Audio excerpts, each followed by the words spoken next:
This video is going to show you how to install my threaded hammer pin on threaded hammer. I just had it loose on here.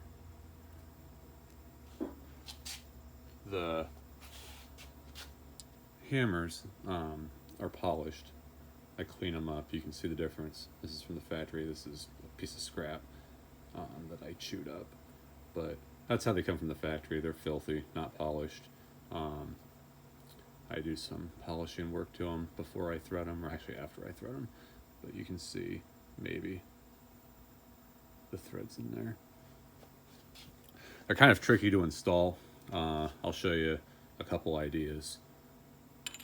Put in your tube here, line it up with the insertion hole. And here's one way to do it. This is a 3-jaw chuck, drill bit chuck for my mill. And I've got the pin in the jaws there.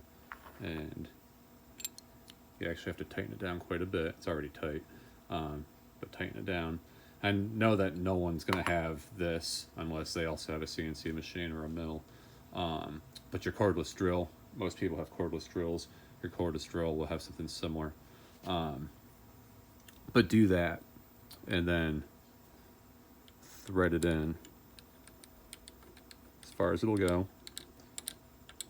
And it'll start to spin, which is fine. It's now spinning around the pin itself. So that's all the tighter it's going to go, which is fine. It's plenty tight enough. You can also use thread locker. In fact, you probably should. I haven't tested it yet. But they make a couple different kinds of thread locker. If you're not familiar with it, they have some that require heat to remove and some that don't. I wouldn't use the one that requires heat. It's probably overkill, not to mention you'll damage your gun if you ever try to remove it. But a little bit of thread lock probably would be beneficial. But anyhow, back to this. Then you just loosen that. Off it comes, and there you go.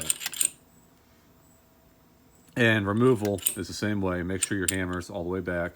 You're going to forget, most likely, and try to do it here and unscrew it, and it's going to bind, and you're going to break something or distort something. All the way back. Put this back on.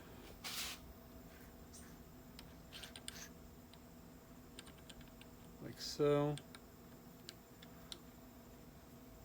Make sure it's centered. Tighten it down. And then unscrew. There you go. And what's nice about the 3 jaws here is you don't chew up. This is probably not going to come out.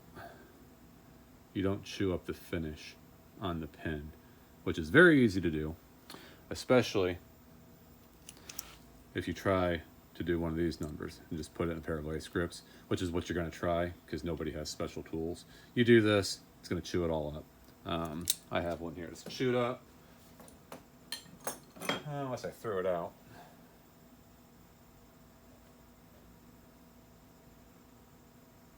Well, take my word for it, you'll chew it up.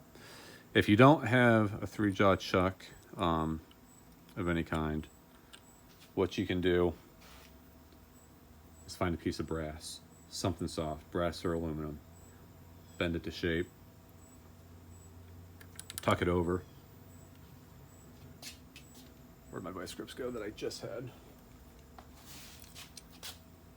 And then do your vice grips. And you can see there's some teeth marks on this brass already. I tried this, it does work. It's not as clean, not as easy as this 3-jaw chuck method that I came up with. But if you don't have that laying around, do the vice grips with a piece of brass around it. The most ideal tool, well, I guess the second most ideal tool would be a pair of brass pliers. These were expensive. These were like 40 bucks from McMaster. And really these aren't tight enough because they don't have enough holding power. A pair of brass vice grips would be ideal, but I can't find any.